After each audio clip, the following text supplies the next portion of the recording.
Over the last 5 years, Cincinnati football has seen a major rise. They went from an upper-tier Group of 5 school to a college football playoff contender. They ended up making the 4-team bracket and played against Alabama in the 2021 season, and a big reason for that was their quarterback, Desmond Ridder. He'll likely go down as the best quarterback in school history, and is right now fighting for a chance to be a starter in the NFL. It may or may not happen, but he set the tone for how Cincinnati quarterbacks should be. Ridder was obviously good, but the guy who was behind him was supposed to be better. He was the highest ranked recruit in Cincinnati football history, was a top 50 recruit nationally, and was called crazy for going to Cincinnati. His name was Evan Prater. He had an insane high school career, went to a high school just down the street from Nippert Stadium, and was supposed to be the next great quarterback for the Bearcats. Unfortunately, after 3 years on the roster, he barely did anything at the quarterback spot, and recently, he switched to wide receiver, effectively ending his time as a quarterback. In today's video, I want to talk about the rise and fall of Evan Prater. We're going to go through his insane story and his recruitment, why it was such a big deal he went to Cincinnati, and then ultimately, why his time at quarterback at Cincy never ended up working out. But before we get started, quickly be sure to leave a like, subscribe if you're new and love college football content, and let me know what player, team, topic, or situation I could cover next. Now, let's get started and talk about what happened to Evan Prater. So going back in time, his dad played at a public school in the area and eventually played both college football at Tennessee and South Carolina. His dad knew that if you were good, you could be seen anywhere, as he always said, quote, "If they're good enough, they'll find you." Like father, like son, the Prater family grew up in Southeast Ohio, and Evan loves sports. He said, quote, "Growing up, I thought I was going to be more of a basketball guy, and I didn't really think I'd be in this position with football. I played both ever since I was little, and while my first love was really basketball, football then started to pick up." As a freshman at Wyoming High School, he backed up former Northwestern quarterback Andrew Marty and was seen as the future of the program, and started to gain interest while still a backup there. At the time, he was a measly 3-star recruit, and his first offer would come from the Pitt Panthers. This is when he knew football was his future. His second offer came from his backyard school of Cincinnati, but it wasn't his first choice. His brother and his home state would have a major influence on him. He said, quote, "I've always been an Ohio State fan, and with my brother being at Ohio State, it makes it even more interesting for me." While Ohio State did have early interest in Prater, they eventually went with CJ Stroud and Jack Miller instead. At 6'5" with great stats, Prater became a high-profile recruit in football, but the basketball dream wasn't over either, as he had an offer to play basketball at Wright State, a school an hour north in Dayton. But football was his future. As a junior, Prater threw for 28 passing touchdowns while running for 32 more.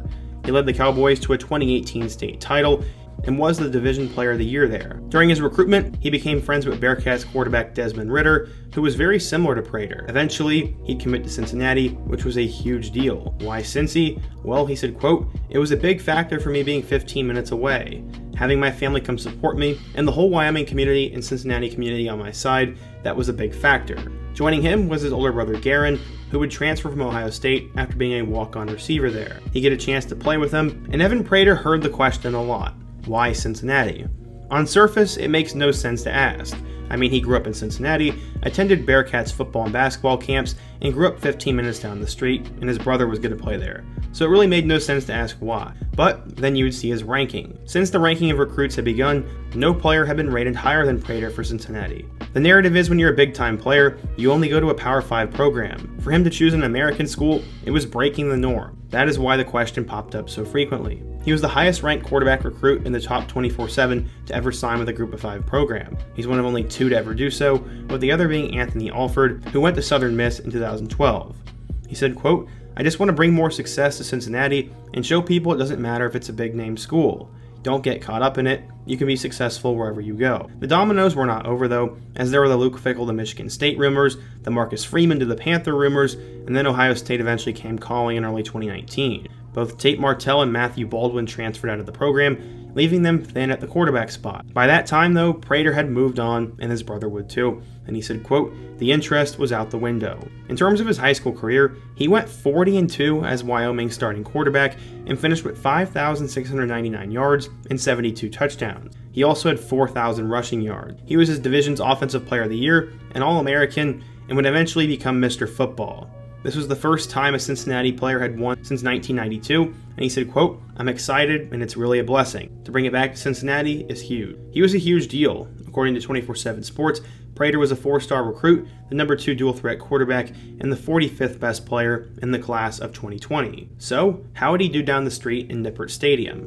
Well, let's take a look. Prater was always next up, but first he'd be behind superstar quarterback Desmond Ridder. He said, quote, "With Des being here, I was always antsy to get out on the field, but I mean, knowing him, he was so special to this program, so learning from him and being able to sit behind him was definitely something special." Cincinnati had a tremendous 2020 season, and they got a chance to play Georgia in the Peach Bowl, where they narrowly lost. As a backup in 2020, Prater would appear in 1 game. 2021 was a huge season for Cincinnati, as Desmond Ridder would help lead them to the college football playoff. They had that miraculous win over Notre Dame in South Bend, and Prater once again got an opportunity to learn. He appeared in 5 regular season games, scoring a touchdown in 4 of them. He finished with 38 passing yards and 2 touchdowns, and 105 rushing yards and 2 touchdowns. Cincinnati would get to the college football playoff, where they'd play against Alabama and were just outmatched. Going into 2022, Ridder had been drafted by the Falcons, and now it was time to unleash the best quarterback recruit in school history. Except there'd be a roadblock. Former Cincinnati quarterback Ben Bryant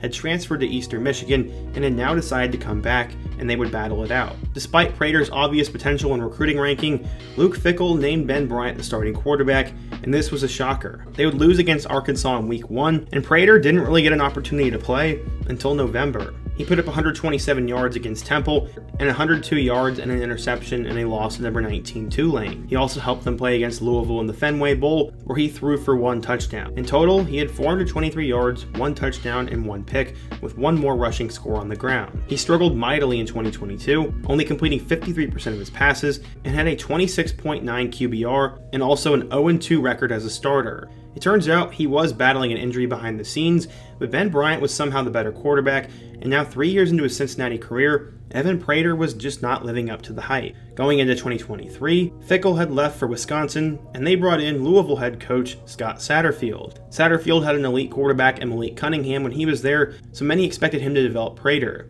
Instead, he went and got Emory Jones from Arizona State, and I guess Emory played so well that he's been named the starter practically. A couple days ago, Prater's QB dream is now officially over. As Coach Satterfield said, quote, "The big thing for him this spring is that shoulder wasn't completely healthy. But he's a great athlete, and we want to get him on the field, so what's the best way to get him on the field? Let's move him to wide receiver." He was all about it, and once we made that move, he's 100% at wide receiver, and he's been meeting with them, training with them, and has looked really good. So right now, it looks like Evan Prater's time at quarterback is pretty much done. Even if Emory Jones is absolutely awful, Prater won't be taking those backup reps, and it looks like he's all in on the receiver spot. So what has gone wrong for him? Well, in my opinion, it's 3 factors. The biggest one is just lack of opportunity. With Desmond Ridder being there for 2 seasons, Prater didn't really get that much of a chance to develop in those 2 years and didn't get on the field a whole lot. Secondly, that injury. If he did in fact injure his shoulder, then that would greatly inhibit his ability to play the quarterback spot, would mess up his mechanics, and would probably hurt his confidence. That led to factor number 3, is that he just wasn't ready. Whether there was too much pressure on him or he was just overrated coming out of high school, it just didn't seem that Prater was ever comfortable or confident when he was on the field. Everyone always talked about how much potential he had, but it never seemed he could put it all together and get properly developed. We've seen this a couple times where quarterbacks make that move to receiver, and I really do hope he gets a chance to at least ball out at receiver. They just lost Tyler Scott and Josh Wiley to the NFL, so there will be opportunity for reps, but I have no clue how Satterfield's going to do there. I have no clue how Emory Jones is going to do this year, and I have no idea how the Bearcats are going to transition to the Big 12. There's a lot of question marks right now, and it is sad to see that the highest ranked commit in school history is probably never really going to get his chance. But what do you guys think? If you're a Cincinnati fan, what do you think of this year's team? What went wrong for Evan Prater? And what player should I cover next? Be sure to let me know down below, leave a like if you want to support today's video, subscribe if you're new, and check out all my other videos on the end screen. I hope to see you guys again soon, but until next time, peace.